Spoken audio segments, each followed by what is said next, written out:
This episode of the Boss Rush Podcast is brought to you by, well, you. If you want to learn how to support our family of podcasts, head over to patreon.com/bossrushmedia or search for us on the Patreon app on your smart device. Thanks for helping us build something better.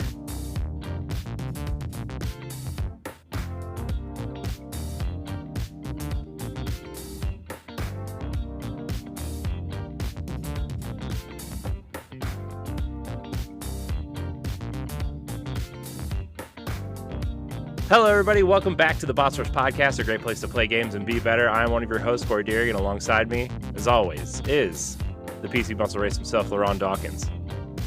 What's poppin'?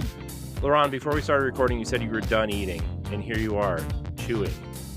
I'm snacking. Yeah, I know. I'm snacking. Masticating. Yeah. It wasn't a joke. It's a real word. What know are you it guys is. thinking, dirty-minded people? I know it's a real word. I know exactly what it is. Look, we're guys, okay? It just sounds like another word, okay? Teehee. Also joining us is the mad pharmacist herself, Stephanie Klimov. Hey, you want to know a fun fact? Is it about masticating? No. I realize I haven't had an energy drink since the new year. And it wasn't intentional. I just haven't had one. Oh, That's good. well, I have one on my desk right now. I mean, like, I can't relate. I know, like, it's a big deal because, I mean, Corey probably still outdrinks me energy drink wise, but I normally have energy drink every Wednesday night when we record our podcast. And before I had developed stomach ulcers, I used to have one on a daily basis. So it's just like, whoa, how come all of a sudden I can just be without it? It's a weird feeling. Yeah, well, you know, it takes a strong mind to just stay away. It wasn't one that I Now don't the question is, are you swapping it out with something else? Are you like drinking more coffee, or are you getting more sleep, or drinking more water? I guess I'm drinking more water, but I don't think that's a full equivalent exchange. There are times where I treat myself to a second Diet Coke, but I also don't know if that Ooh. is the same equivalent. have a second Diet Coke. Shut up. That That's like you're cleaning up. that fourth voice you hear is our very special guest, former Limited Runs Games community manager. She's also a streamer and a content creator. Lynne joins us today. Hello. Hello, it's wonderful to be here. Thanks for having me on tonight. It's exciting. Very excited to have you. So tell us a little bit about yourself. I know some of our audience kind of knows who you are, just because you've been on other podcasts that other people in our community listen to. But tell us about yourself. What are you doing? What are you streaming? I saw your pretty hilarious Harry Potter tweet today, which was pretty funny. The spook. Yeah. Spook. Yeah. So right now I am streaming Monday through Friday from noon to roughly 5 p.m. Eastern on my Twitch channel, which is just Lynne. Right now I'm going through Hogwarts Legacy, and I am absolutely addicted to it. I'm like 40 plus hours in, and it's all I can think about right now. Yes, I have that same addiction to 3 separate games right now, and I can never decide which one to play because my time is limited, and Harry Potter or Hogwarts Legacy is one of them. I keep wanting to call it Harry Potter. Hogwarts Legacy is amazing. It's so good. It's so good. Mhm. Yeah. I'm going through and rewatching all the movies right now too. I've also had that urge recently, but I have not done that yet. I'll probably get to it. I think my daughter's just getting to that age where she's old enough to maybe watch the first couple. We'll see. The first 2 are more lighter compared to, like, once you get to Prisoner of Azkaban, it's just like, oh, Yeah. it gets dark. Yeah, and then, you know, obviously the fourth one, there's just straight up murder. So Yeah. so, That's what I started with, and then I was just like, oh, I should probably go back and watch the first one. yeah. Yeah, so Hogwarts Legacy, great. It's a great game. I'm sure we're going to talk a lot about that tonight. So a couple questions. Why the streaming? Why? I mean, I know some people pick YouTube, some people pick podcasts, some people pick streaming. It's why streaming? Is it just because it's something I'm comfortable with. I've been streaming. I realized yesterday I've been streaming for 10 years. Oh, wow. Like, because I started in, I think, 2013, and I realized yesterday it's been 10 years that I've been streaming, and just kind of off and on. It's never really been anything like professional for me. But it's always been something I've been comfortable with, and I have a like pretty good community there. But I had stopped streaming whenever I started working at LRG because I was streaming for LRG, Mm. and so it was just kind of like streaming overload. So like I put my focus into them rather than my own. So it's just kind of fun to come back to it and see a lot of names that I hadn't seen in a few years and that are like popping back in, and meeting all these new people within like that have found me through the whole situation with LRG. And it's been a lot of fun, especially to jump back into Hogwarts Legacy. Can I ask, what do you stream? Are you playing on PC or? I'm playing on PS5. I need to talk to you at some point about, not that I am going to make a career out of streaming, but I figured, well, at some point it'd be cool to learn how to do it. And I usually, when I Yeah. see people play, like do a let's play or something, most times I see PC. It's not always PC, but I'm like, how the heck do I stream and have my little face in a box in a corner? I don't know. Oh, So now are you saying like using a capture card or streaming like through the PS5? Because I'm not streaming through the PS5. I have a capture card in my PC that I'm streaming to that. either or, I'm just like researching and finding out ways how they're done. So Yeah, you just hit me up. I'm down to help in yay. any way I can. That's actually something I did in my free time with some of the developers I worked with through LRG, is they were trying to get their streams and stuff set up for their own like companies, and I Mhm. would help them like figure out what products they needed, what software they needed to learn, like that kind of stuff. Oh, nice. Nice. Yeah. So I don't know if we want to do a couple. We have a couple questions now, or do we want to do them at the end? We actually got, we got the most questions we've had in a long time. Um, just because our community is really into indie games, and Mhm. Hogwarts Legacy is big right now. So, do we want to answer questions now, since we're on the topic? I guess we could Yeah, probably we can do that. Yeah. go ahead and knock them out. All right. So Shane Kelly, still Shane from our Discord. He asks, some of these are about your time at LRG. Some of them are just, what you're planning on doing in the future. So just to give you a heads up there. Do you know if Limited Run seeks out developers to publish their games, or does the developer apply to get the game manufactured through Limited Run? It's actually a bit of both. Like I know that like whenever we went to conventions, we would set up like interviews and stuff with developers that, and we'd go and explore the different booths that are there and see what's going on. And devs would come up to like my previous boss and be like, "Hey, like we want to work with you," or they'd send the email to the CEOs and be like, "Hey, like we want to work with you." And like if there is a game that caught like one of the employees' eyes, um we could kind of give them a suggestion to be like, hey, like look at this game, like we should reach out to them, kind of thing. So it's kind of a bit of both. Cool. Yeah, I kind of always wondered that. I always know, especially with the Game Pass discussion, it's kind of sometimes it's similar, where sometimes Xbox goes to like prominent indies, and then indies kind of go to them to pitch games. So I know that sometimes it's one or the other. Um, let's see here. Sebastian in our Discord asks, what game, if any, would you like to see remade for today's consoles? Ooh. So one of my guilty pleasure games that I grew up with was Portal Runner. I don't know if any of y'all had ever heard of that. It was on the PlayStation 2. It was like my favorite game of all time. I don't know if I have it because I have a. Oh, I do. It was also on the Game Boy Color. I don't know if you guys can see that, um, but Oh, it kind uh-huh. of was a Wait, I spin, remember that game. right?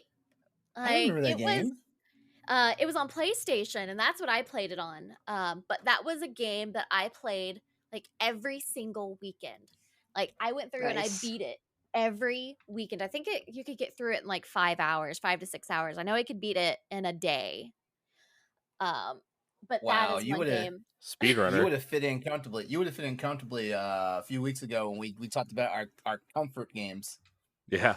It was one of those, I absolutely loved it, and it was, like, this was one that I really wanted LRG to do. Like, I bugged them all the time. I was like, "I wanna do it. I wanna do Portal Runner. I wanna do Portal Runner." Like, that was my one game that if I ever got to pick something that would get a physical release, that's what I wanted. Wow. Man, so this I don't remember the game. I never played the game, but I do remember the box art because the girl with the green hair is like Green hair, and really she's got a lion companion. Like, striking. you go to all the different worlds. Like, you have like a dinosaur world, you've got like a medieval world, you've got a space world. Like, it hits all the different like genres, and it's really fun. Yeah, there's a screenshot of this girl fighting something that looks like the Stay Puft Marshmallow Man in like Yep. a candy store. Yeah, I looked at It was it's great. crazy. Wow. This game looks man, I don't know. There's probably some room somewhere for this type of game these days. I would love it. I would Uh probably cry if it ever came. If it ever came out. uh let's see. Late to Gaming in our Discord asks is are you a game collector and if so, what's your favorite item in your collection? Oh, I really wasn't a collector until um LRG, just because I could never really afford Mm, to like collect. But I was more of like a like statue collector. Like, I really like to get like collector's editions of games, that kind of stuff. Um so like I collect a lot of like DC bomb shells statues, if I could talk. I collect Pikachu stuff. And then I collect a lot, like The Witcher is my favorite game of all time. So like I have the collector's edition of that. I have got this whole wall behind me is all Witcher stuff. Like, you can't see it, but right up here is all statues from The Witcher. Wow. So nice. That's cool. I have a bunch of Destiny statues over this way that you can't see, but they're like the 12-inch ones and they are I have a getting more tiny little Cade. I have a oh, the tiny little little Cade. like the little Mm-hmm. one with the big head. Yes, I have that Yeah. one. Yeah, that one's cool. Oh, Ripcade. Oh, my heart. I know. That was back whenever I played. I Uh, haven't played Destiny in a long time. oh man. This I'll be talking about Lightfall a little bit tonight, but yeah, it's interesting. I'll put it that way right now. But yeah, man, statues and games. Uh Matthias 666 via Discord asks which release was the most exciting for you? I'm assuming which release at LRG was the most exciting for you. The one that I was really excited for was Haven. Mm, That was just one of those games. It's by the Game Bakers, and it was just one of those art styles that I really was drawn to. A lot of the games that LRG did were more pixel based, which weren't really like my type of games. There's some pixel games out there that I really enjoyed, but like a good art style is really what drew me Mm. um to a game. Like, I have, let me see, where is it? I've got it right here. Like, I got the vinyl for that we did for Haven. Like, oh, I don't know if I can show that. It's got, yeah, I can't show that. It's got dirty stuff in there. Um but it was just like the art style of it was good, the art, the music was good. Getting to meet the creators of the game was awesome. um that was probably the one that I was most excited about working on. I Even compared to like big games like Doom and Star Wars and Scott Pilgrim, like Haven was the one that really meant the most to me. I remember that game. I remember how colorful it was because it was on Game Pass, I think, at one Hmm. point, and I do remember because that was one of the first kind of bigger indies that they were pushing, and like, look at the game we got on Game Pass to go with Gears 5, and I'm like, oh, okay, these are two totally different games, but Very different. you want to advertise them at the same time? That's cool. Let's see. Celeste Roberts asks, what was your favorite aspect of working at Limited Run? meeting the developer. Mm, hmm, I can't talk today. I'm running off of like no sleep. I could not sleep last night. Mm. So brain is mush. But getting to like live stream with the developers and getting to interview them was the Nice. thing that I was the most excited to like to do. Like getting to like get a hands on with the games and really understand, like really picking their brains about like their inspirations behind certain styles, like if there was anything from their past that really inspired them. That was probably the thing that I woke up excited to do every day.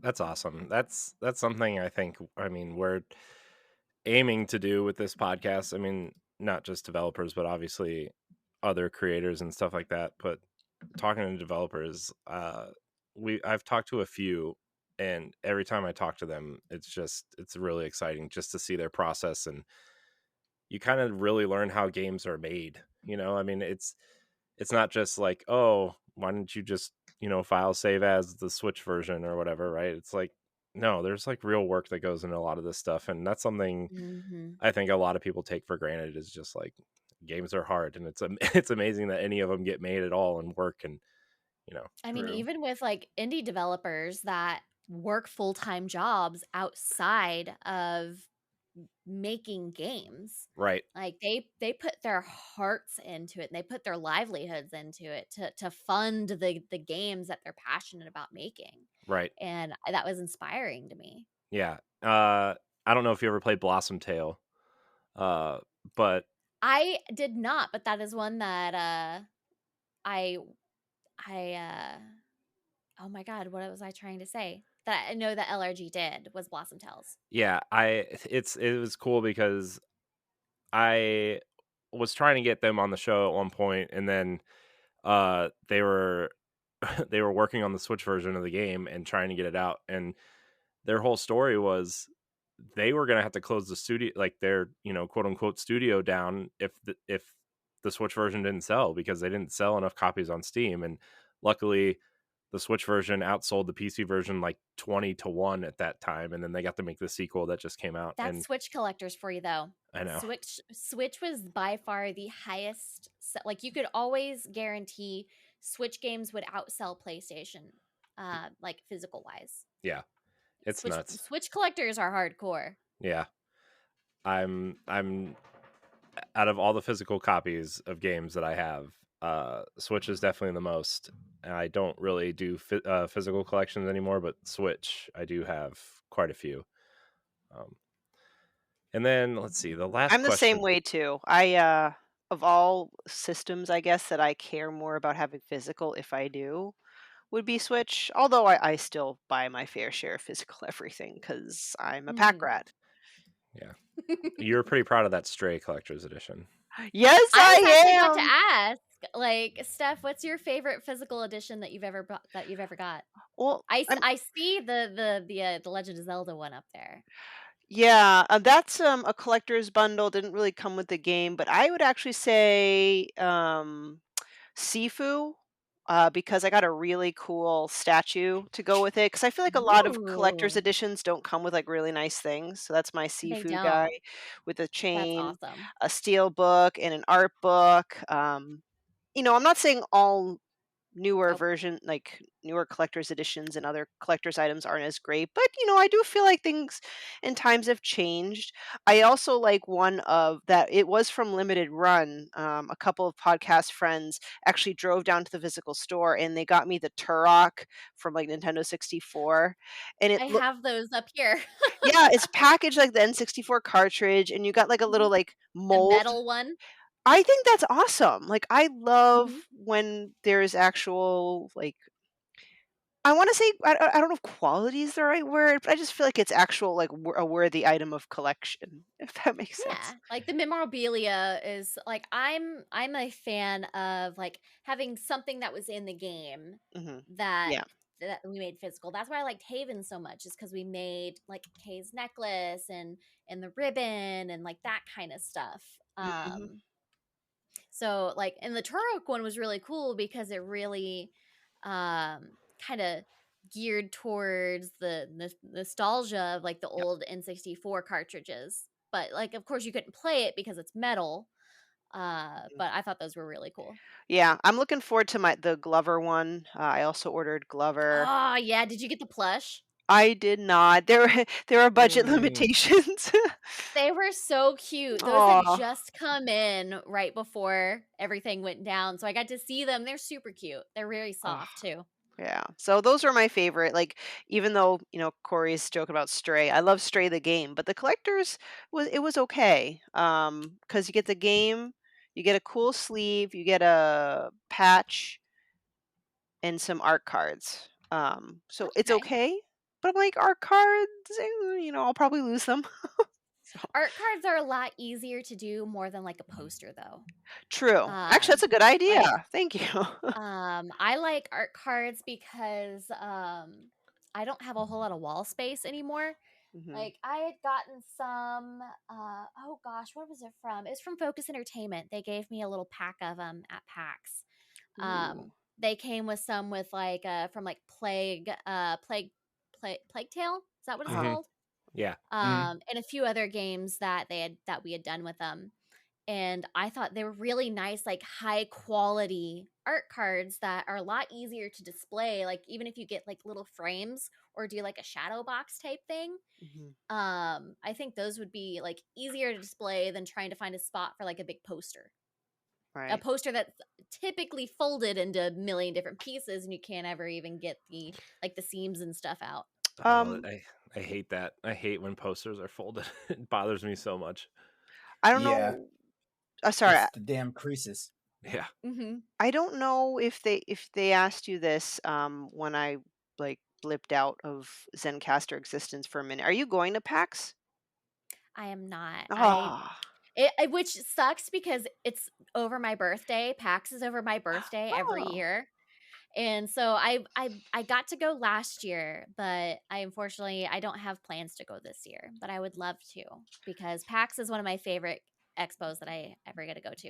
And of course, the Nice. last time I got to go outside of work, I had a broken foot. Mm, So Oh. that's rough. well maybe next year. We'll see Yeah, next year. always next year. Cool. Always. Got something to look forward to. Yeah. Man, PAX. What a what a time. I know. It's almost time. So Wow, those are all awesome questions. That was real a lot of engagement. yeah. We actually have one more. Yeah, And bring it. actually, now before we move on, I'm curious about so Corey and how do you say your name? Is it LeRon? LeRon. LeRon. LeRon. Okay. What is your guys' like? Do you guys collect like Mm. collector's editions or anything like that? Corey, Uh, you go first. I used to a lot. The last So the even la- if you don't collect collector's editions, what is your favorite gaming memorabilia piece? Okay, I can answer Mm. that. So I actually moved away from collector's editions and more into like when a company will make an item from the game by itself and I'll just end up buying that. Like all the Destiny statues, Numbskull Designs makes them, right? And Mhm. I would rather have those instead of like a bag because one of the Destiny collector's editions came with a bag. I'm like, I don't need a bag. But this I wish I would have gotten the Lightfall one because it came with a puka fish and I really want it. I really want it. And I just I don't know. Some of the Destiny ones have been cool. Like the Witch Queen one was cool too because it came with a hive ghost and I really wanted that too and I kind of missed the boat on that one too. But I mostly just buy the stuff if it like also too like I made a couple of mistakes of buying the collector's edition of a game that I didn't know if I was going to like or not, and I ended up not liking the game, or like, it just was, Anthem had some sort of collector's edition, and I was like really about to be. We had a short-lived Anthem podcast because we were going to be the first ones to do the Anthem thing, right? And it lasted 9 episodes, and it was bad. But Yeah, Anthem. oh man, That rip, one. rip Anthem. It's so much potential. I know. So much potential in that game. The thing is like the mechs were cool and like flying was really good and the shooting was good, but the game But the was actual plot yeah, was kind of lackluster. yeah. Go here, shoot guys, go here, shoot guys, hold X to open door. Mhm. I don't know. It was man. I remember Jesse actually bought like the comic books for Anthem and we were like kind of pre-reviewing them on the show before the game came out. It was like we were trying to be like first there and it was just bad decision. Cool name though. Javelins for Mhm. Hire. That was the name of the podcast. It was cool. That's a cool name. Yeah. But yeah, I mean, the last real collector's editions I think I bought the Horizon Zero Dawn one, so I have the Aloy Yep, those were statue. good. I've got that one. Now, was it the first the like her so Horizon Zero Dawn, I've got Yeah, that one. yeah, I didn't get the Forbidden West one though. That yeah, one was pretty cool. yeah. I didn't get the Forbidden West one either. I have God of War 20. I noticed that behind you, I know. Steph. Thank you so much for rubbing it in my face. Yeah. No, I only got, well, I mean, I just happened to be lucky and it was on sale. Like after a certain amount of time, they like dropped it. Was it like $100 Mhm. off? So anyway, keep hmm going. Yeah. Well, nobody. It didn't. I don't think it sold well because Yeah. they bundled the game with the console. And it's like, well, Mhm. I'm gonna buy the game with the console because I need a game to play with the console, right? Yeah. Uh, but I have the God of War one. Ooh. I let's see I bought the Order 1886 one with the statue of Galahad, which the statue is cool, and I actually really like that game. I know it's kind of like meh. Order was pretty cool. Like Yeah, it really showed off like what was possible with the PlayStation 4. yeah, Like cuz that was it was very linear, but the graphics in it were so good. I know it's still one of the best looking PlayStation 4 games. I think still. I I think agree. I wish they would have leaned one way or the other of like, do we make this an adventure quick time events game or do we make this full on Gears of War third person shooter? And they kind of straddled the line and they didn't straddle it very well. But I thought the concept of the game was cool. The alt history, Mhm. vampire, werewolf, immortal Kind type. of steampunkish, Yeah. like is really cool. Yeah. Oh man, the Order. I hope there's a sequel because they left a cliffhanger That would there be that yeah. man, I'm It would be surprised nice. It would they be nice haven't if there was. done. yeah, man. A lot of werewolf dongs though. Gotta Yeah. Hmm. a lot of Hmm. danglers there. So you know, hey, you know what? I'm not gonna judge. Some people are really into that. Okay. I'm just not one of them, I guess. LeRon, what was yours? Okay, so I stopped being a collector a long time ago. Like I got really disenfranchised of collector's editions back in the Mhm. PS3 era. Okay. Particularly the Metal Gear Solid 4 collector's edition, like it really burnt me up. Like it was if I'm not mistaken, I think it retailed for like $129, I think. Don't quote me on that. But I put myself on the pre-order list, and as the game got closer and closer to coming out, we started hearing that they're putting less and less stuff in the collector's edition and stuff like that. Mm. But You said last the week Metal we were Gear talking. Solid 4 one? Yeah, Metal Gear Solid 4. Yeah. Man. Yeah, it was supposed to have a whole bunch of stuff with it, but ultimately we Yeah. wound up just getting like a two disc edition of a DVD that showed the making of stuff. Which honestly, that's kind of like my gaming porn right there. I love seeing like behind the scenes stuff and things like Mhm. that. So like whenever stuff like that's available, I immediately go for it. But we have YouTube now. Like there's so many people out there that sleuth all this stuff. Mm. That is just really easy just to plop myself down like in front of a long form video and just like lose myself in a 4 hour like production because people like so and so did this is how the production went and all that stuff and things like that. But yeah, I kind of got out of that. So like nowadays, like the most money I'll spend on a game is like if it has deluxe edition, I'll spend the extra Mhm. 10, maybe $20 on it. But as far as some of the cool stuff that I did collect when I was doing collector's edition stuff like that, the resistance. The Resistance 2 Fall of Man. Resistance Fall of Man, but Resistance 2. Mm-hmm. Resistance 2, that collector's edition came with the statue of the bad guys, the Chimera. I mean, Mm-hmm. an action figure. And I still have that in a box, like in that closet back there and stuff like that. It has never been opened. It's no longer in the original like box that the game itself came in, but like it's still in its actual packaging and stuff like that. I do have some stuff from Final Fantasy from Final Fantasy Dissidia. Like some more like the merchandise that came with it. Mhm. Well, that was spawned off of it. Like there's like actual like statuettes and stuff like that. I'm a Monster Hunter nut, so I get Okay. the amiibos. I have all of the amiibos back there. I love Nice. them. Well, I got all of the not all of the Monster Hunter ones, but I have the Monster Hunter Stories ones Yeah, Mhm. that they Monster came Hunter out with. Stories particularly, like yeah, because because you've got the writers plus you've got them freaking monsters. Like yeah, like Mm-hmm. that was my thing. I was like that broke my rule about amiibos. Like I was like I'm not gonna buy an amiibo, but Monster Hunter Stories came out and that kind of broke my rule about it. And then thanks to Stephanie, I got the special edition like Metroid Dread one. You know, thank you Stephanie, Ooh. I love you for that one. Yeah, it's Uh, still a nice one.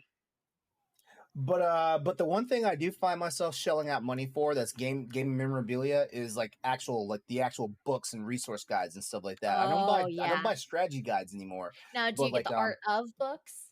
yes, yeah, stuff like that. Yes. And I love those.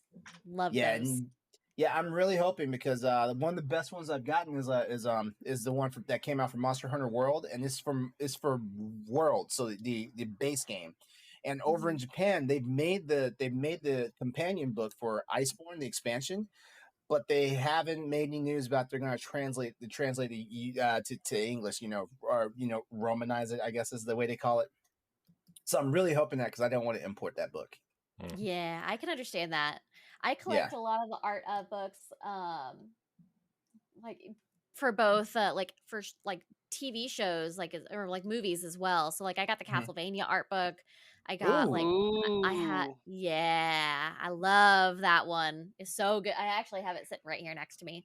It's one of my pretty ones that I have on display. Now that one was cool because I actually did get to interview Sam and Adam Dietz. Oh, And they're the nice. ones who told me about the art book. So I was just like, oh, yes, yes, yes, yes.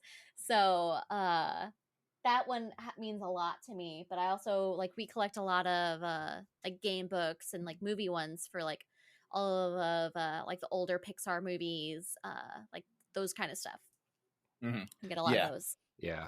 I have a lot of art books too. I recently bought the Creating a Champion Zelda one because it was on Ooh, sale I on got that one Amazon. recently too. Yeah, Yeah. it was on sale That on thing is Amazon. I hefty. know, it's a That thing you could kill somebody with that book. that is Yeah. a thick Like you book. could oh It's got oh like my 4 C's on god. there. It's a thick one. Uh, Yeah. I also uh-oh, Stephanie's waving her hand. Oh, I forgot. Like I saw it and then it wasn't released yet, so then I forgot about it. The art and making of Hogwarts Legacy, exploring the unwritten visiting world, is available now.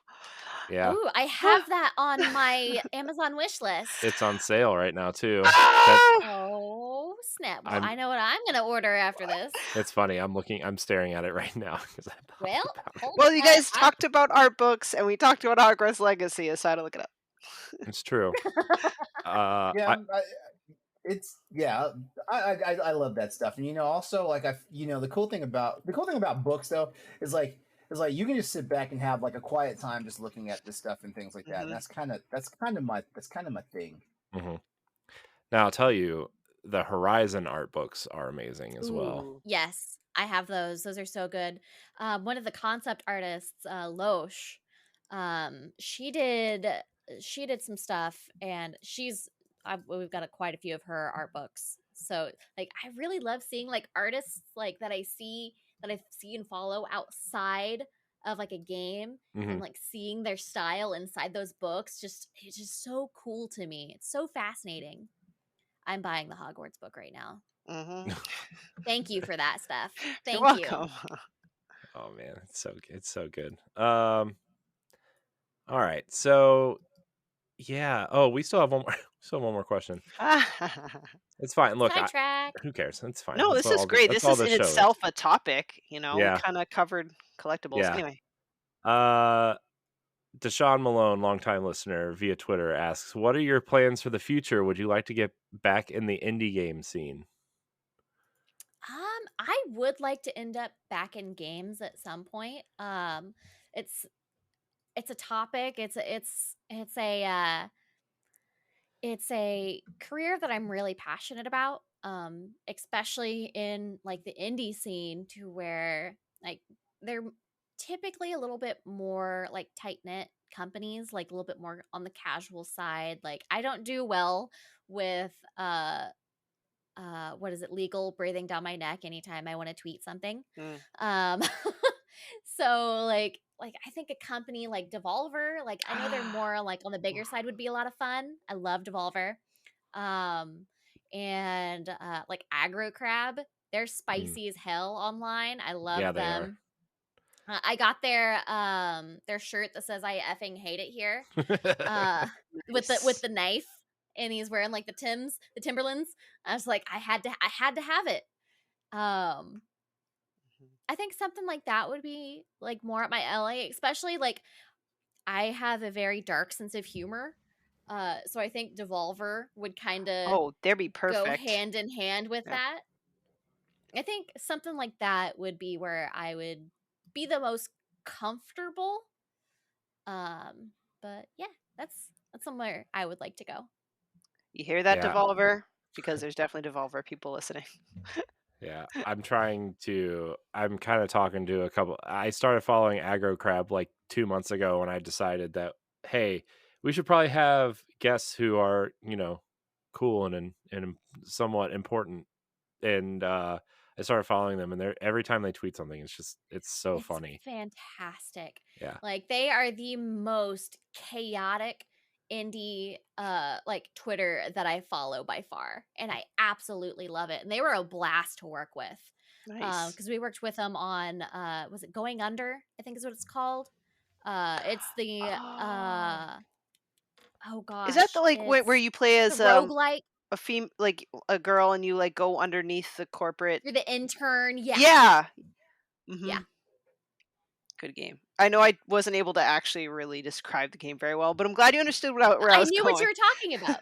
Mm. I like that there is a programmer girl named Kara in it, so I was very Mhm. excited about that. And she has got a little weenie dog named Claire. Oh, So yeah.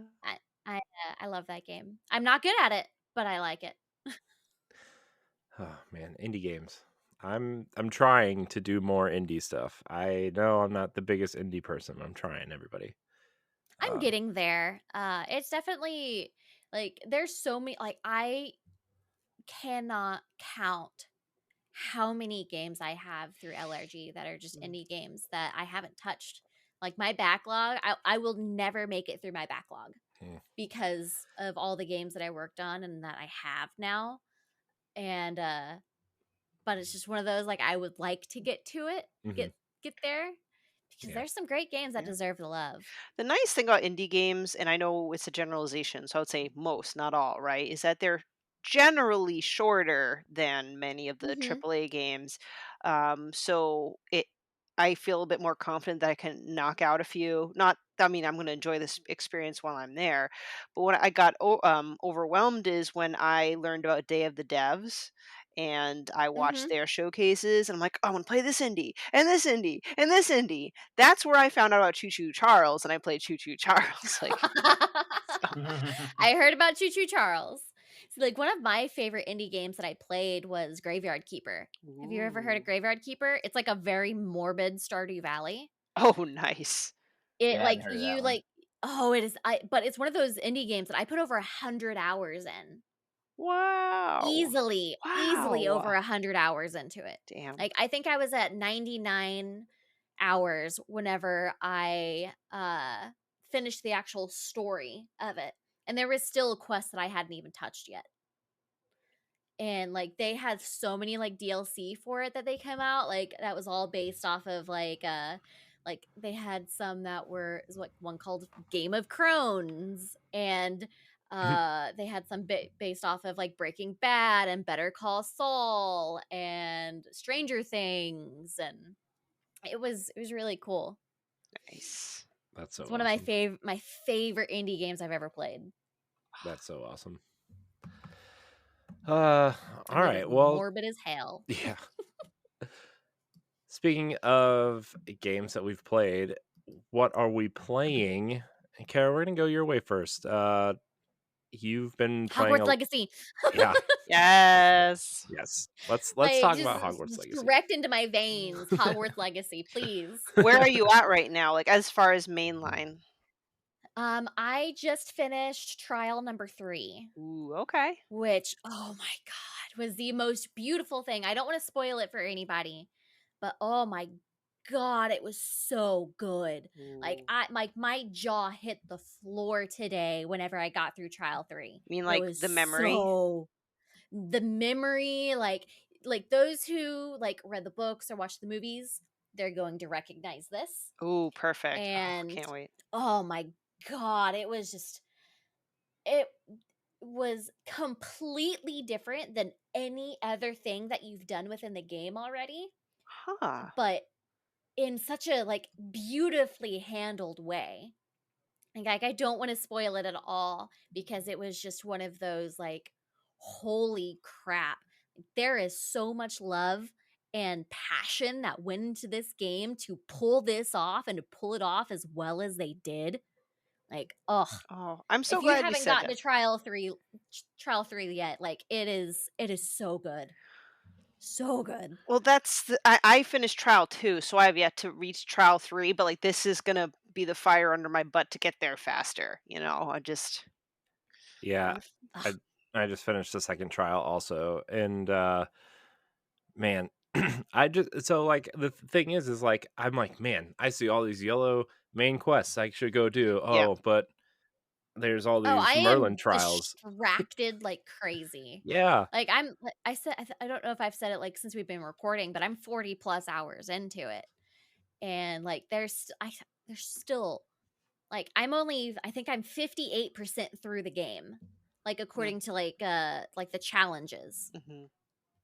Like, it's just so good. May I ask, do you have a particular, talent you favor? And talents are like you have different aspects of where you can apply your experience point Mhm. levels with, like defense against dark arts or like stealthiness or just your core magic. Because I hate to say that I'm boring. I upgraded most of my core magic stuff because it felt the most useful. But which one did you kind of rely on a lot?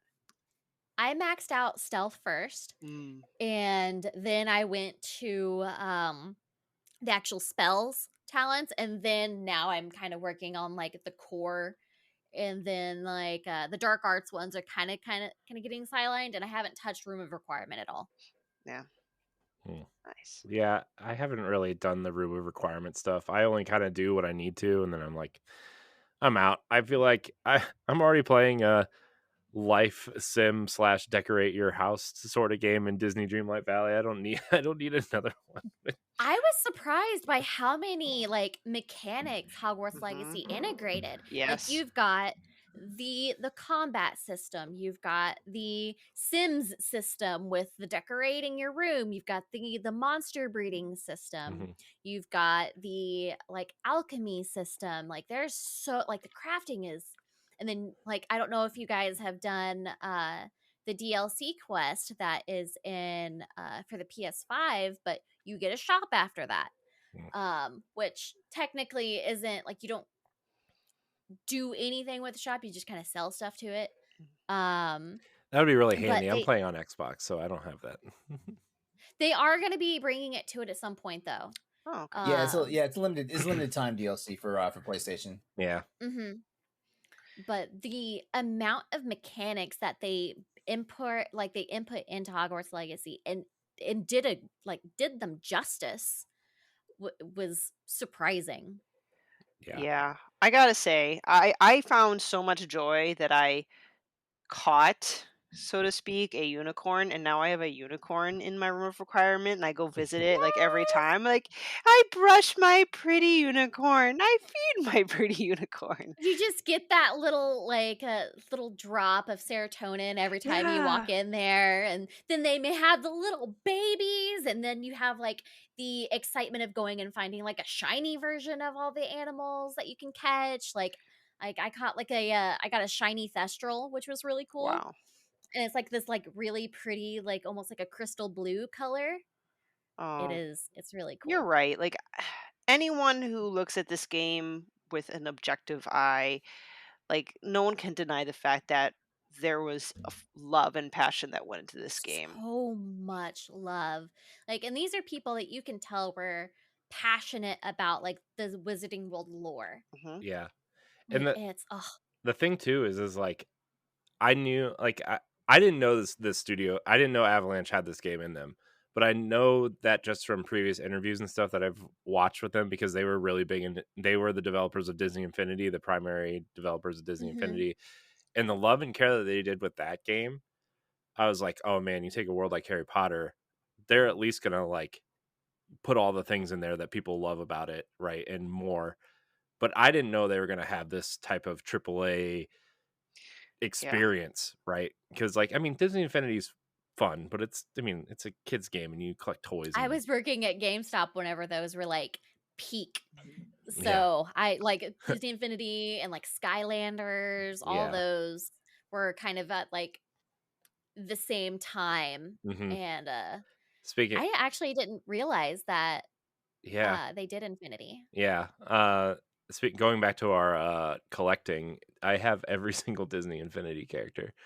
They're all on the I shelf have Oh wow. up here. one. Jesus Christ. Yeah, I have one, and that was the fox from what's it The called? Fox and the Hound. Robin Hood? Zootopia. Zootopia. I Oh. got that one from my Zootopia. husband. That's the only one that I have. That's the only one I bought. Yeah, Just because I liked the way he looked. They did a really good job with the models on those. yeah. Like like they're like those are like awesome little collectibles just themselves. I know. And when Disney shut down Avalanche the first time and they canceled Disney Infinity, like they had all these plans for Disney Infinity Forever, which is like why would you name it Infinity Forever? I don't know. But it was going to be like a game as a service type thing and they had over 50 characters in development uh from Marvel, Star Gosh. Wars, Pixar, Disney, whatever, and like hmm some of them are actually out in the wild. Like you can actually find some of them. They're super rare. Like Peter Pan was never released, but he's out in the wild. Some of the characters from Rogue One are out in the wild. Like there's a Doctor Strange pre-production model that's out in the wild. Like it's nuts. Yeah, Dang. I used to deep dive on Disney Infinity because I wasn't interested in the game like at all, but I love the character designs and I'm a big Disney They're fans. great. So They're I'm like, so good. yeah. So I was like, "Ugh, I gotta see what figures are coming out. And I almost bought a Peter Pan, but it was like $300 on eBay at the time. And I was like, that's a lot of money that I don't have. And, this was at a time when I was like about to get married and like, you know, probably not the smartest decision, but you know, man, but yeah, I didn't know Avalanche had this type of game in them. I'm very excited to see what a sequel looks like, and Right? I obviously I haven't finished the game yet, but I have theories that maybe we'll go to another school. Quidditch will be involved. The Triwizard tournament will be involved. I I mean, you mean, see the Goblet of Fire. I know, and it's. I'm wondering if this is supposed to be a trilogy since you start as this fifth year, right? hmm That's kind of how I went into the game, expecting it to be like, okay, this will probably be like some sort of self-contained story that leaves some stuff open because it might be a trilogy, and then 2 and 3 will kind of connect better. Uh, those are my theories. That would be awesome. That would be so cool. Oh man, Like I cannot wait to see what else that they like even outside of the Potterverse. Like you see like the amount of love that they put into this. Imagine like another Mhm. IP that we hadn't even thought of that they Yeah. could handle with that much care. right, right, yeah, especially because like Warner Brothers owns them. There's a whole suite Like the of Lord of the things. Rings series, like Shadow of Mordor. Yeah. Oh my gosh, Imagine like man. I know another studio did that obviously, but Warner Brothers has the rights. Yeah, Imagine something with Lord of the Rings IP. yeah. There's a lot. There's a lot they could do. Even something if they wanted to keep it geared towards like kids or teen audience, like some sort of like Teen Titans type thing where you create your own superhero or go around. Ooh, Mm. that could be fun. Yeah. Not that I'm like the biggest DC superhero fan, but like that's an Yeah, but idea I I thought could about. still see that as being entertaining. Yeah. Yeah. Uh, Is that all you're playing? Just Hogwarts Legacy? Hogwarts Legacy and Genshin Impact are my 2 games that I'm addicted to. Like, I was playing Genshin before I jumped into this call tonight. Nice. Because the All new right, update so just dropped yesterday. tell me about Genshin Impact. It is a game that I have looked at from afar, but I never had a platform that I could play it on until recently. Um, I it's See, I don't play it on console. I play it on PC exclusively. hmm, Like, you can't it's got crossplay Respect. against all through all nerd. of the consoles. But like, I have it installed on my PlayStation. I have it installed on my phone for on like those because they recently integrated a card game into it that's actually pretty fun. So I like to like lay in bed and do some of the like the TCG while I'm winding down for the evening. But Genshin Impact is one of those games that a lot of people, whenever it first came out, kind of described it as like Breath of the Wild waifus. Mhm. Oh yeah. Like, It's exactly how it was I described to I me. I, I, I remember that because man, like people were destroying their PS4s at the time. Yeah. and it was so good. I am really drawn to it because of the combat system in it.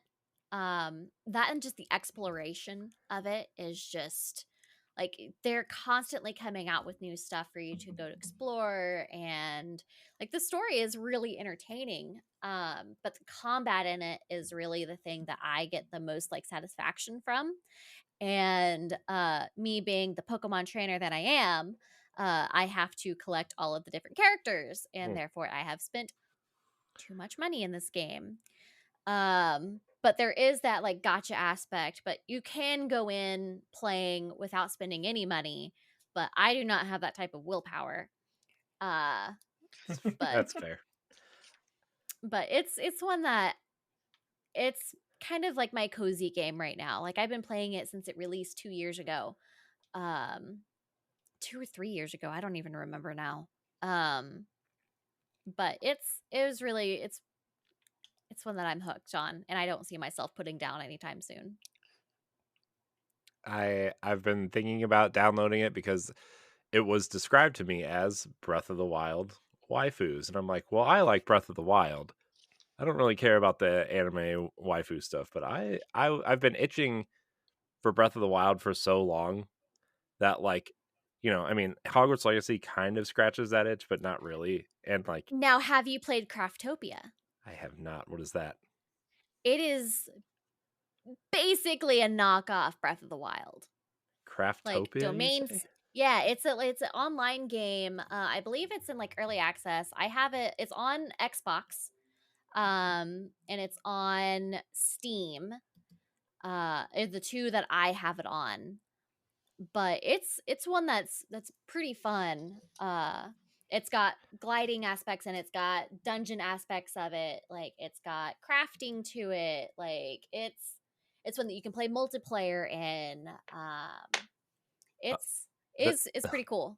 this looks. I mean, this is literally just Breath of the Wild, but not Yep, Breath of the Wild. Oh but not wow. Nintendo. Yeah, yeah. I'm watching a Let's Play right now. Some guy running around in some underwear. And, Yep.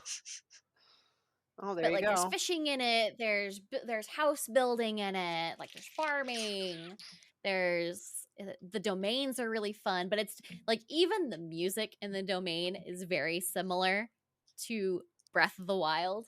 Like they have the big mechs that are similar to the mechs in Breath of the Wild. Like it's basically a knockoff Breath of the Wild. So if yeah. you're like trying to scratch that itch, that's a good one to do. Oh my gosh, that they're like even the bow and arrow animations are the same. Yep. Wow. Wow, cool. Maybe I'll check that out. If it's on Xbox, I'll check it out. Yeah, if you're trying to scratch that itch, that's a good one to do. LeRon, what are you playing? You know what I'm playing? Dead Space and Monster Dead Hunter. Just Dead Space. You're Are not you done not yet? done with Dead Space yet? I'm on the final chapter. Okay. I had to go back and okay, so I think I mentioned this last week, but I spent a lot of time last week because I haven't been playing the game that much. Like for someone who's super hyped about the game, I've really been chilling and taking my time with it. But there were side quests, and I think I told you guys last week that I took care of all the side quests because like you get all the side quests, you open up more lore for the game and stuff like that, additional story content and things like that. But doing all that gets you to master security clearance, which basically because the game has certain areas that are locked behind, like they actually blocks your progression behind like security clearances. Eventually, you wind up getting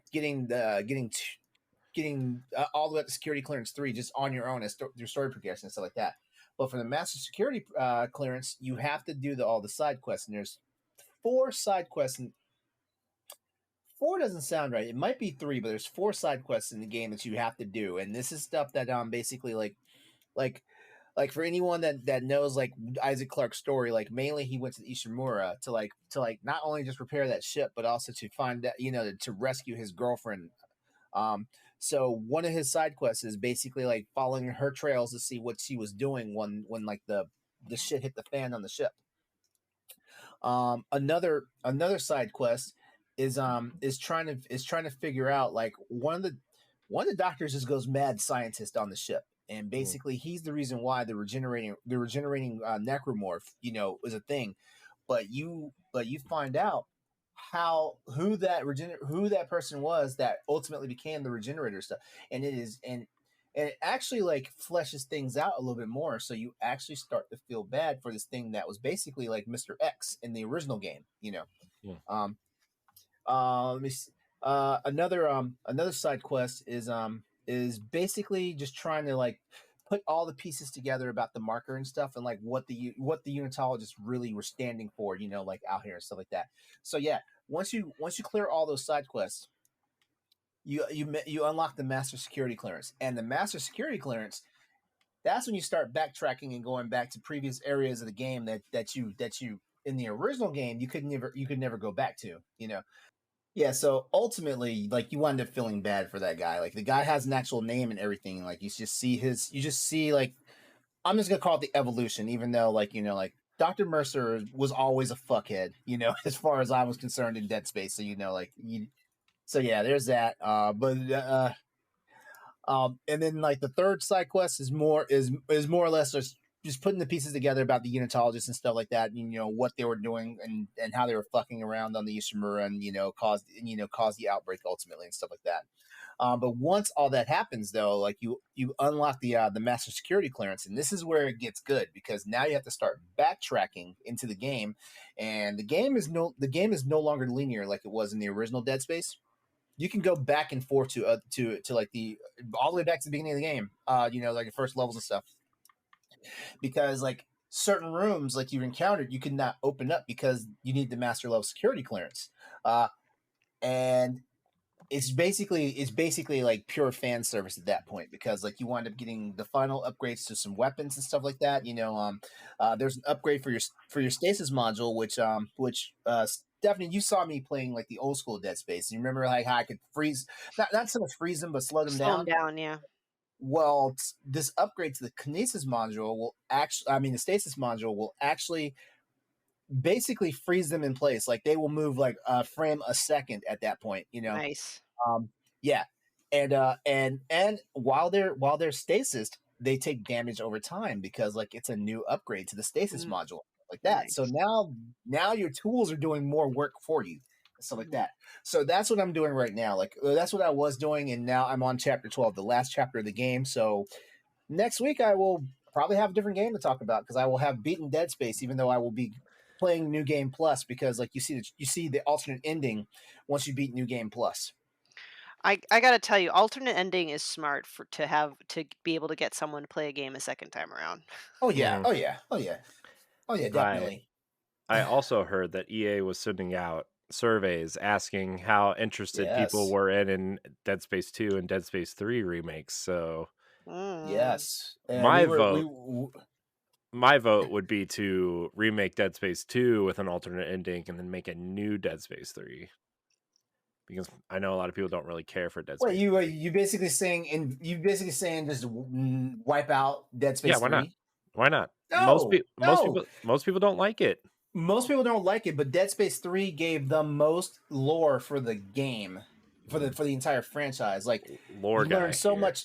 Well, no, you learn so much. You learn so much in Dead Space about like the not so much the origin of the markers, but what the markers were. We think we understand what the markers were really for, like in Dead Space 1 and 2, but we literally learn, like what the deal is with the markers and stuff like that, because like there's a driving force behind the markers, and we actually learn what they are in Dead Space 3, and we learn so much about it because we wind up going to an alien planet. Mhm. Yeah, I honestly, and also you also learn history about what happened to Earth, because Earth's government's kind of splintered off. Like you had the United Earth, not the United Earth government. What EarthGov. you had It's EarthGov. EarthGov. You had EarthGov, right? That's the main part of the government. But you also had the sovereign colonies. Like these are basically just think the revolution. So the Confederate States. Sovereign colonies were found, and they went out into space to get away from whatever bullshit was happening on Earth and stuff like that. And they discovered a quote unquote origin point of the markers out there in the ass into space. So yeah, Dead Space 3 is important, even if people did not like it. So all they need to do is just tune it up, and take out some of the elements that people complain about. Even though I didn't complain about a single thing about Dead Space 3. I didn't complain about a single thing. I love the co-op mode. Yeah, there was less scares. I think that's the progression of almost every franchise though. The first of any horror thing scares the living shit out of you. The second one still has the scares, but is more action oriented, and the third one just more or less is an action story in the universe. Stuff like that. It's just following the progression. I mean, shit. Like look at all those alien movies that come out. Like they've gotten less scary and more actiony. That's fair.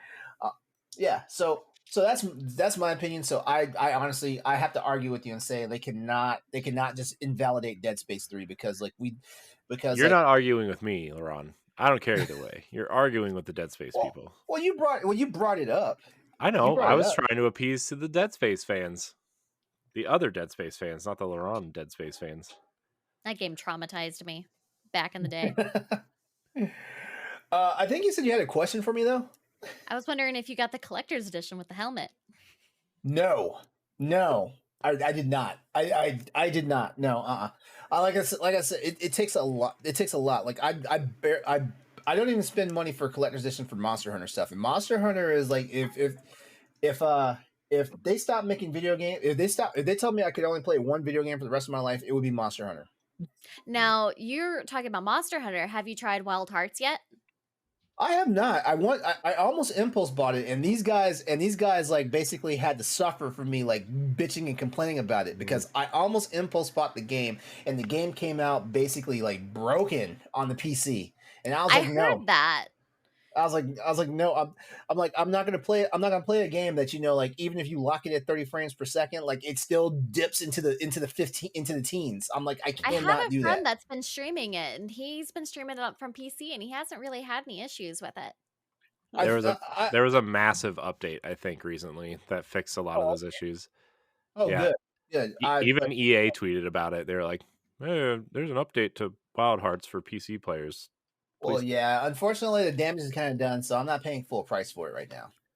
That seems like a game that'll be on Game Pass in like a year. Yeah. Game Pass and PlayStation Plus. I have a feeling. Yeah. So. Yeah. Wild Hearts is interesting though to me. Like I said, I almost impulse bought the damn game because I'm one of those people. Like I've never really been a fan of Monster Hunter clones. I played quite a few of the Monster Hunter clones. Like I played Tukaiden. I played Did you play Dauntless? Yes. Dauntless was fun, but it just didn't hold my interest. It got boring really quick. It got repetitive very quickly. Yeah. The main problem with Dauntless is like they took too much of the weapon combat from Monster Hunter. Like weapons were very similar in Monster Hunter and stuff like that. So it didn't feel innovative. The monsters were kind of cool and innovative and stuff like that, but yeah. I was gonna ask Stephanie what she was playing, but she disappeared. So yeah, so ultimately, kind of the damage is kind of done for it. So like, I definitely want to support the team and stuff like that. But yeah, like Monster Hunter clones, I just never really gravitated to. Like Soul Sacrifice, Tukaiden. I always forget what's the damn game. Konami was responsible. No, not Konami was responsible for it. Shit, I can't remember the name of it, but but yeah, like I played a bunch of them. They didn't fill that void that was filled in me when Monster Hunter was not coming to like PlayStation consoles, which is why I ultimately wound up buying a 3DS. Um, and so yeah, so I'll get Wild Hearts, but I'll get Wild Hearts like when it's not $60. You know, I'm not saying I'll wait for it to drop to $20. Now I feel like at that point, like the time on it has passed. Like I'll probably get it once it dips below 40. Okay, I can see that. It's just bad that in this day and age, like PC games are not developed optimized. You know, and I'm not saying they have to be like perfect. You know, but there's just certain things. You know, like we've come to expect now that PC games don't play well. They play like some of them play like garbage right out the gate. Like look at Callisto Protocol. I mean, but Hogwarts Legacy was also one where people were having issues with Yeah, with the PC version, with yeah, like it like was kind of micro overloading their stutters. graphics. Yeah, it Yeah, was they were yeah, having and that's the issues other with thing it. too. Like that's the other thing too. I bitch about this all the time on my show Crossroads. Like what the hell? What the? It's a simple thing. Like you know, like it's been around since the beginning of time. Like you always develop your game to load a shader cache on PC. What the hell are they doing? Like forgetting the shader cache? Darn shader cache. I'm telling you. Yeah, yeah. You know, it is I what it always is. Like I you know, always cache my shaders, LeRon. all I gotta say is like PC games coming out broken like saves me money. It's fair, I All right, guess. that's my piece. That's everything I've been playing. Cool. Stephanie, I think you're up. Yeah. I've been having a lot of video game ADD lately, just because there's so many great games around. I feel like I need to play them all at once. So I'm still playing Hogwarts Legacy. I do fire up The Last of Us so I can stay on top of the show. Um, I'm playing Dead Cells, which is not a new game, but there's going to be a new DLC coming out. So I'm getting Mhm. ready for that. I Regarding a topic we talked about earlier. Yeah, so, and I can't say much more about that. I'll be able to talk about it after the DLC drops, but I'm telling you, I don't like roguelikes at all. I hate them. The only two roguelikes I've ever really enjoyed is Hades and Dead Cells, and I don't know why. I'm obsessed with Dead Cells. I love it. I think it's like the dank Dead humor, Cells is amazing. and it plays But so well. It's just, hmm I don't yeah, get terribly frustrated by it. Did you I would ever have play Sundered? So what? Did you ever play Sundered? Mm-mm. It's one that kind of reminds me a little bit of Dead Cells in a way. It might be something you might. I think Thunder Lotus is the one who made that one. Okay. Sundered. Let me see real quick. I think Thunder Lotus did that one. Yeah, it was Thunder Lotus. Might be one that you might like. Okay. I'll check it out. That actually, speaking of collector's editions, and the only reason why I'm like biting my tongue and clutching my wallet, I'm like, Steph, do you need this? Steph, do you need this? I almost bankrupted myself. Like, I forget it was the year before, buying everything under the sun. That you did there's buy a lot. I did. All of a sudden, I just lost my brain that one year, and now I'm like putting my foot down. Like, there's a lot of stuff that recent limited run recently like started churning out, like was it Night School? It's crap. It's the game where you're the cat. It's Night in the Woods. Yep. Um, you mentioned it earlier. The Minotaur King, Blossom Tales, Blossom Tales. Yep. Yes. all those things. And you know what? I've not bought them either of them yet because I was like, no, I'm going to be strict this time. But there's a Dead Cells collector's edition. We have the Dead Cells statue guy, and I'm like, oh, the statue would be a really great addition. I can justify it if there's a nice statue with it. Mm. That's hmm my point. That's my viewpoint on it. Like if there's a good statue with it that's going to make a really cute like display piece, as long as it's not like $150, $200, I like it. So I'm breezing through that. I'm putting a lot of hours into Dead Cells. I'm playing on my Steam Deck, so putting that to some use. And then I am also playing Minish Cap. I just finished the first temple or shrine, and last but not least, I am also playing Metroid Prime Remastered, which Mm. I'm still getting used to it because I'm getting my mind blown. I think it's so cool. I'm not a first person shooter type thing, but I like the way the controls are, so I actually enjoy it. But my brain can't handle Metroid in 3D yet. Not that I've Mhm. played a lot of Metroid, but like Metroid Dread, I can handle the complex Metroidvania or that style in 2D. I don't know, my brain understands the map better in 2D. Because when I played Metroid Dread, I barely needed a guide. I just went, "Okay, I want here, backtrack here." I had to look up, like, one or 2 specific things, but other than that, I just explored and utilized the map and had no problem. I'm already lost in this one. I'm like, I can't the map is a problem for me. It's not the game's fault, it's just my spatial awareness. So, I'm gonna let you know right now. Like Metroid Prime was notorious for people getting lost. okay. I'm like, "I Mhm. don't know where Yeah, I'm like going." it was. Yeah, I played it the other day, and I'm I busted out my old GameCube guide because it has maps in it. So, Nice. uh, and they still work because I mean it's the same game. So, I've like, never played sweet. any of the Metroid games, but I've been Mm. debating on getting Metroid Prime. Everybody keeps telling me that it's really good. It is very good. I think if you are into exploration and you kind of need that first person shooter itch, like it kind of fits both. Okay. Uh, yeah, I really like Metroid Prime. It was my first Metroid game on the GameCube when I played it. So yeah, it's really good. I really like that game a lot. Yeah, I think I'll be following a guide a little bit more religiously here than I did with Dread. So, but yeah, like I said, playing a lot of games, so only making very small, how to say it, like I'm only going a little bit per each game because I'm trying to play them all at once. Mm. Um, and I, speaking of spending money, I pre-ordered Resident Evil 4 and Final Fantasy 16 today because I'm getting paid this week, Ooh. and I'm pre-ordering it through Best Buy because they both have steel books. Mm. Gotta love a good steelbook. Yeah. Yee, so I've been playing a lot. Mm.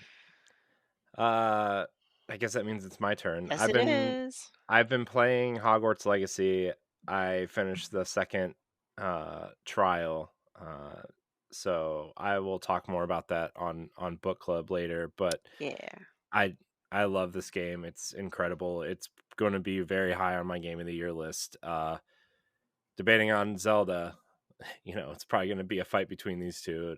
Uh, if Tears of the Kingdom is anywhere near as good as the first one, I think you know, it'll be a battle. But I've also been playing Disney Dreamlight Valley, everybody. I know everybody's been waiting for that major update. I've been wanting to get that one. That is one that's been on my wish list on Steam because it looks like it'd be a really good, cozy, like Steam Deck game. Oh my gosh, I don't like games like these. I'm not a Stardew Valley person. I'm not an Animal Crossing person. This is essentially Disney Animal Crossing, and I'm addicted to it. I mean, I guess that means I am one of these people. I just hate Tom Nook for some reason. Uh, my game timer has gone from hours to days playing. So, that's how much because I play for like an hour or two before I fall asleep every night. Like Mhm. I'll go to bed on time, quote unquote, but I'll take my Switch with me and I'll be like, no, I'll just do some farming. I'll sell some, vegetables to Goofy so he gives me some coins so I can upgrade my house. Oh, maybe I'll go do this quest or whatever. And 2 hours later, I'm like, oh my God, it's like almost 2 o'clock in the morning. I should probably go to bed. Um, so yeah, I've put 2 days and 5 hours into this game. Uh,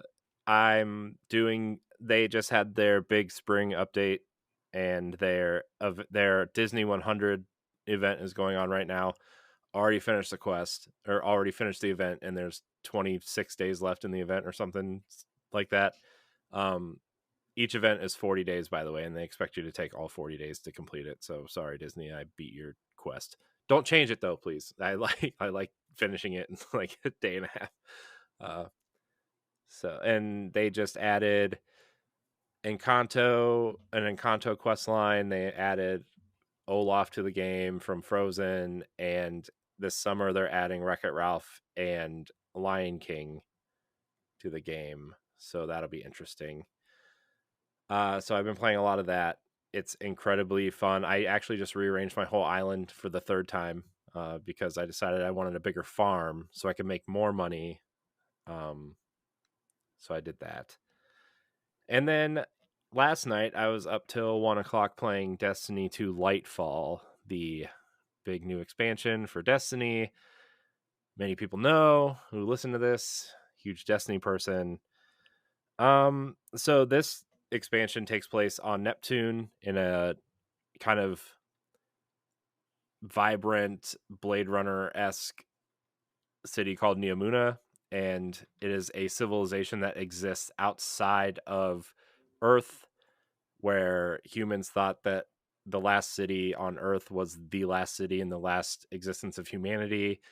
Well, with the ending of last season and the beginning of this expansion, we find out that there were files deleted from the uh, historical archives or whatever, and there's a city on Neptune, and we go there to and find a whole civilization, and they have their own version of guardians called Cloud Striders. They're kind of, if you think of the lore of Halo and how Spartans are made, like that's kind of what a Cloud Strider is, except they look way cooler and they have hover surfboards, and I don't know, they're kind of cooler than Spartans. It looks very neon. It is. It's very From neon. from the trailer I saw, it was very neon and very bright, colorful, and the creature design in it was really cool.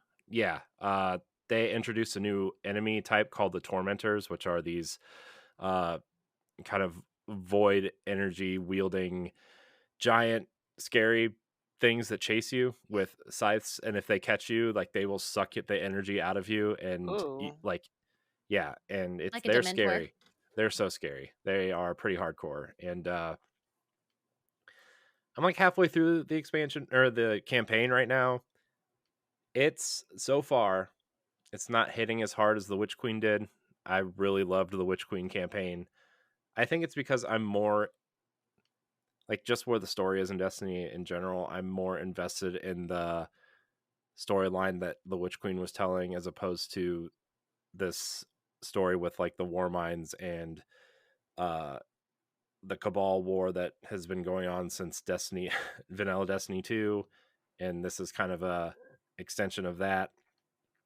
And I just feel like we've been fighting these enemies forever, and I'm ready for this kind of storyline to wrap up. But overall, the world is great. The missions are very difficult to play by yourself. The new enemy designs are cool. They actually changed up some of the ways the enemies work, which is kind of cool. And the weapons are fun. You know, all the traditional Destiny stuff. So I like the world, though. I think this is very different from what they've done before, because I mean, everything in Destiny and Destiny 2 up to this point is like, oh, civilization's broken, the buildings are falling down, there's vegetation growing over all this stuff, there's, you know, enemy factions building bases and stuff that are makeshift and kind of don't look like they belong. Whereas you go here and it's like, there's a thriving city here, and there's, you know, streets and cars, and, you know, it kind of looks like this place hasn't been touched until the war came to Neptune, and that's exactly what the storyline kind of is. So yeah, it's cool though. It's very interesting. Yeah, we'll see. I gotta finish the campaign tonight though, so I can talk about it tomorrow. We'll see. Good We'll luck. see. Might be watching a let's play tomorrow. But yeah, that's kind of all I've been playing. Got a lot of stuff going on, so I haven't really put as much time into anything as I would have liked. But you know, video games. Video games. Yeah. Video games. Everybody loves them. I think they should. Most They people. should. Most people. The Yeah. good ones. Yeah, the good ones. Well, we've actually been going longer than I had anticipated at this point. I think we're actually gonna wrap the episode here. Kara, thank you for joining us tonight on this episode. It was a pleasure having you. It's awesome to talk to somebody who just loves games and everything and creates. And why don't you just tell everybody where they can find you, where they can watch your stuff, and what you're doing? Thank you. I've had a lot of fun chatting with you guys tonight. Like Yay. it's been Been great. You can find me at twitch.tv/Carolyn. You can find me on Twitter, Carolyn0326. I've been streaming Monday through Friday from noon to roughly 5 p.m. Eastern. Right now, I am really deep into Hogwarts Legacy, and if that's the kind of content you like, we're gonna be a great place for you. If you see people nerding out over wizarding lore. But yeah, that's it. That's me right now. Awesome. Well, you are welcome back anytime. This was awesome. I want to thank everybody for watching and or listening to this episode of the Boss Rush Podcast. You can follow us at Boss Rush Network, at Boss Rush Podcast. Subscribe to YouTube channel, all that stuff. I'm not going to bore you with that. I thank everybody for watching and or listening. And until next time, we love you. Goodbye. Bye. See ya. The Boss Rush Podcast is a product of Boss Rush Media, LLC, and is recorded from our headquarters in Akron, Ohio.